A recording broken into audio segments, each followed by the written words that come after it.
Recently, a group of over 200 prominent musical artists penned an open letter to AI developers, tech firms, and digital platforms to cease the use of artificial intelligence to infringe upon and devaluate the rights of human artists. I like the sound of that, but can I dance to it? I'm Larry Fedoruk, and this is Later That Same Life. Each week on my podcast, a different topic, discussion, or story from our lives. Season 12, Chapter 9. Artists against AI. The open letter is considered to be the strongest argument so far on behalf of musical artists against AI, artificial intelligence. Signatories across all genres include Katy Perry, Billie Eilish, R.E.M., and the estates of Frank Sinatra and Bob Marley. Someone even woke up Smokey Robinson and got him to sign. In his pen, instead of ink, are the tears of a clown. Incidentally, of the approximately 200 artists who endorsed the letter, I've never heard of about 2/3 of them. That's not a comment on them, that's a comment on me. Norah Jones signed. This summer she's coming to an outdoor venue near me. Tickets in the back row are almost $200 each. Perhaps I should pen a letter about artificially inflated prices that underestimate my intelligence. Elvis Costello signed the open letter. Lawn seats for his show at that same venue, lawn seats that's further back than the last row, are almost $100. $100 for the rights to a small patch of trampled grass from which I can watch a 1-inch-high Elvis Costello sing the songs of the people. If you're old enough to appreciate Elvis Costello, and your psoriatic arthritis can hack sitting on a patch of ground for 3 hours, well, enter your credit card number now.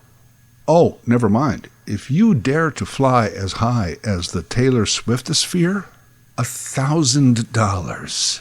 Basic ticket, $1,000. That must include sex with Taylor Swift. Sadly not. It's just a seat up there in the nosebleeds. I always wonder about those people who overpay, like buy a lot, for those outer rim seats. The stage action appears so minuscule to them. They end up just watching the show on the big screen. Like you couldn't just wait 6 months and watch it on a screen at home for much less money. We've all seen those famous shots from behind the stage outward toward the audience when Queen is playing the old Wembley Stadium. And I always think, there is some guy there at the top, in the back, in the very last row. He's not even a half a pixel in the frame. Is he happy just to say that he was there? I guess. Is it even legitimate to say that you were there when you were just part of a crowd a good half-mile away from the stage? Yeah, anyway, lots of big stars signed this open letter. You know who didn't sign it? Fen McCormick. It's just a guy I know, plays guitar, and busks on street corners so that people can throw coins into his guitar case. Perhaps he fears AI as well. My friend Fen, though, is not yet part of the ARA. That is the group behind the letter, ARA, Artists' Rights Alliance. They want a fair marketplace, they say. But what is this really about? 2 things: digital delivery of music and complete, authentic-sounding mimicking of known artists without their involvement or knowledge or permission. Because with AI, that is possible. The delivery system for our favorite songs has changed. On one hand, I think we generally believe that artists should own their art and be fairly compensated for reproduction and use of their artwork. On the other hand, we want all of the world's music on our phones for free. We're actually still kind of in the middle of different ways to work that out to everyone's satisfaction. And no one wants to end up in the position of can't get no satisfaction.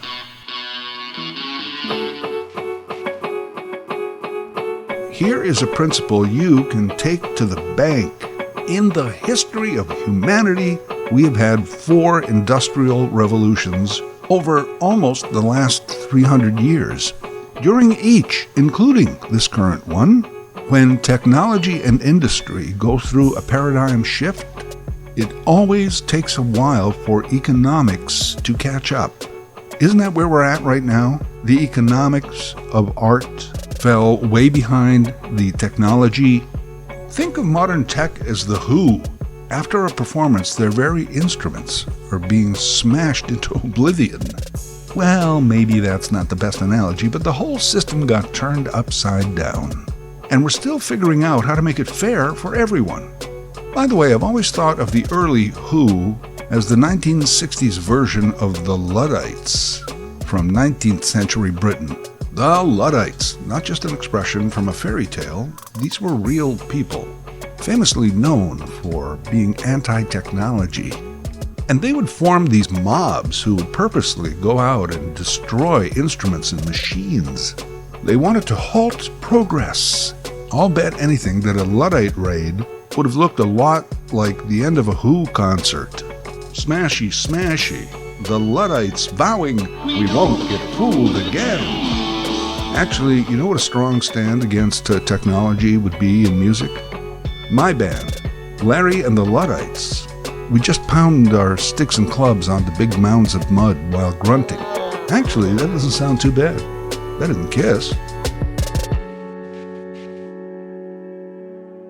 Really, I'm a big music fan, always have been, an admirer of many musicians and songwriters, literally providing a soundtrack to my life. Good times, bad times. Hey, let's throw on some tunes. And my biggest favorites, I have had to purchase them multiple times on multiple formats. But still, I'll advocate for their fair compensation.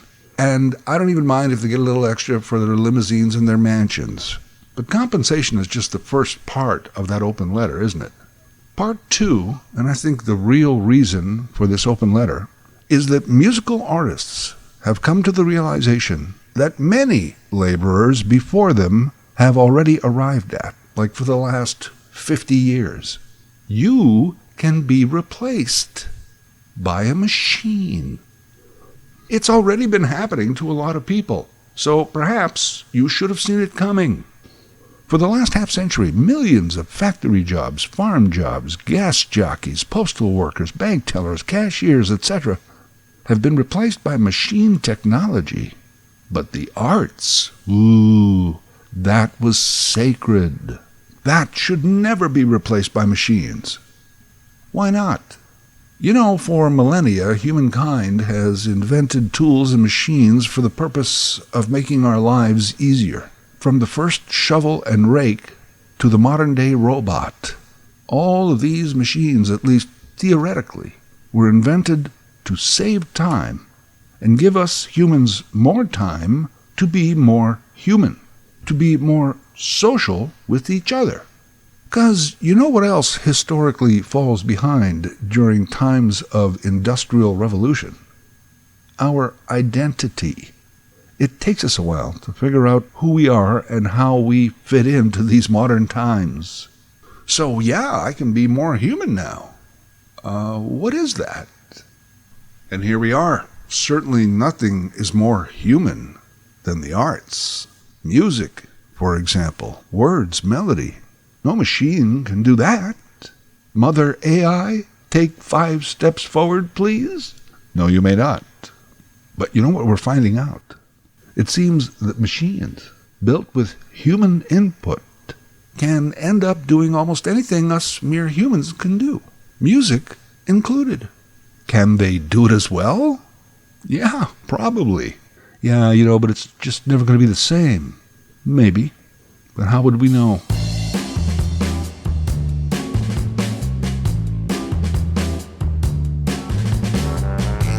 Let's take the term artificial intelligence. I think it's an outdated term, and it affects how we think about machine learning.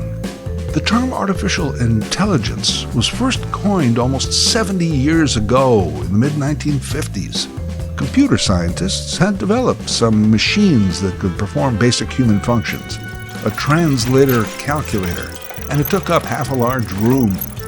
Almost immediately, the discussion began. It was an explanation, if you will. These machines are performing simple duties as instructed. They don't actually think for themselves, although there might be a time when they can.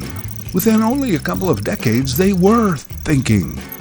Kind of. And there were the first real concerns that artificial intelligence was near. Before you knew it, smaller chips could hold more and more data. Fiber optics and satellites could share the data faster. And the once half-room-size machines were now handheld and in our pocket. Why is it artificial intelligence? Because it was in 1955? But today seems pretty real to me. Are we so egotistical that we maintain anything that doesn't think exactly like a human is not real? It's artificial? I'm serious, and it's not just semantics here. If Seth Rogen sits down at his potter's wheel and makes me a vase, well, that would be a cool thing to own, an original Seth Rogen vase. But if a machine makes the vase, is it an artificial vase? No, it's a real vase. It's just not from a human. When a teacher passes knowledge and intelligence down to their students, is the students' acquired intelligence artificial? No, it's real. Well, humans pass intelligence onto others and onto machines. That intelligence is real, artificial intelligence, an outdated term we use to make ourselves feel better about ourselves. We better damn well hope that our machines have some real intelligence. Because without them, if we unplugged all of them, we couldn't communicate, bank, buy groceries, watch TV, call our friends, or even safely cross the street. In other words, it's too late to unplug Hal. This mission is too important for me to allow you to jeopardize it. I know that you and Frank were planning to disconnect me, and I'm afraid that's something I cannot allow to happen. But it's not artificial intelligence. It's machine intelligence.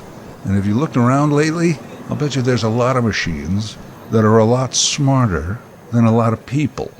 Machines can't quite make a Katy Perry song without human input from a person at least resembling Katy Perry. They couldn't make a new Beatles record without input from the original Beatles. Humans are still integral, and I'd like to think that I'll always prefer a human song to one from a machine, and certainly to the music of whales, but that's another topic. There will be people who will look to exploit the ability of machines to come very close to human artistic output. It'll be at a lower cost with less human investment, and it'll show a greater profit. I agree, that shouldn't be. But let's refocus. We could be on the cusp of a musical revolution that could open up music capability for more humans everywhere than ever before. A lot of this is already happening. For decades, there has been a strong relationship between technology and popular music. I think most musicians understand that. How so? Well, let's start here. The electric guitar, amplification of music. I'm sure purists in the day reeled at the thought of it. Electric guitar? Sacrilege. Recording of music and distribution of it on cylinders and vinyl and tape. That's technology. How about the synthesizer? Oh, you're saying, yeah, but yes, all of these are mere tools to help enhance the abilities of human musicians, not replace them. Well, yeah, okay, that's true, but what about the drum machine?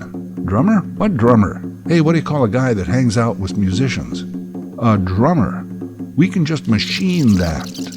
Even the early multi-track recording. You could just do your own background vocals and harmonies. You don't have to hire singers. And later on, if you couldn't quite hit those notes, well, we've got some new technology. It's called auto-tune. Record producers are a key to modern music. They are their own set of superstars. Who are they? They are the people hired to help master the technology. Even live shows. There's no Perry, Gaga, Swiftie, Queen Bee show unless it's also a technical marvel, machine-coordinated sight and sound, so that it's worth that $1,000 a ticket. Hey, I don't mind if you do a little solo with just a guitar. Nice acoustic set. But from here on in, there better be a light show with fireworks. Show me techno wizardry. Technology and music. And what about all those wannabes that we see on YouTube videos? You know the ones I mean.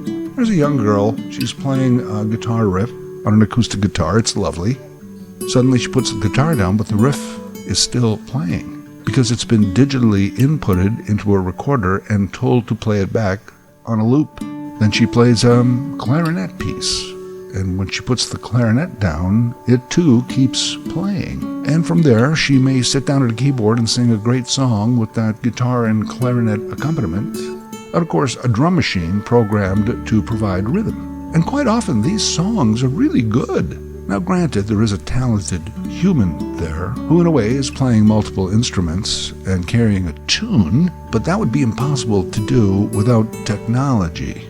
Almost anyone now can build a decent home recording studio and pretend they're in Abbey Road, and it would sound almost as good. Do we want to deny them their technology? Another thing about any revolution is that it usually gets rid of the authority, kings and queens, lords of the manor, gatekeepers. Technology has done that for a lot of talented musicians. They can make their own quality music, release it themselves to media, and wait for the results, possibly even some income. Income that goes directly to them. But now the really successful musicians seem to be warning us against the advancement of technology. 99% of our favorite music would not be possible, would not be known to us without technology. There is the irony. The big stars signed a letter telling us to beware. Now, to be fair, here's another line from their letter. They say they believe that when used responsibly, AI has enormous potential to advance human creativity. They are right about that. I agree. I already did a podcast recently about responsibility. Responsibility. Now, there is something these days that often is artificial. Now it's a can open, worms everywhere. We can't uninvent things. We can't close Pandora's box. How am I doing, by the way? Have I hit my quota on metaphors? I have? Okay. So maybe all they are saying, all they are asking for is AI responsibility. Like the Beatles are thumbs up, but the fake Drake tracks, thumbs down. AI was recently at the center of the writers and actors strikes. There were humans walking the picket lines, demanding that other humans allow more humans to continue making products enjoyed by humans. Boy, it seems odd that only about 30 years ago we were cheering when a dead John Wayne walked into a modern-day bar and plugged Coors Light. Wow, those ads are so funny. Maybe death is the cutoff. If you're dead, then you can appear on Coors Light commercials. If you're dead, you can be on the new Beatles song. Of course, your estate has to get paid. Should AI pay Hemingway's estate to write a brand new novel about electric cars? It would be interesting to hear what Ernest Hemingway thinks about electric cars and AI for that matter. Would that be good or bad?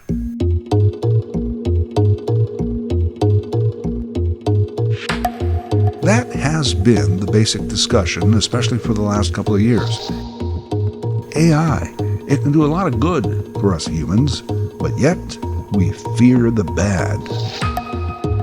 How do we stop, or at least control, the bad? Maybe the only way to stop a bad guy with AI is a good guy with AI. So, to recap, basically I agree with the sentiment of the open letter from rich musicians. Just let's be careful how we discuss this. Tech has for a long time been part of music. Economics and identity have a hard time keeping up with revolutions, and artificial intelligence is mislabeled. It's machine intelligence that is real. And now, let's see about those Elvis Costello tickets. Where are my back pills?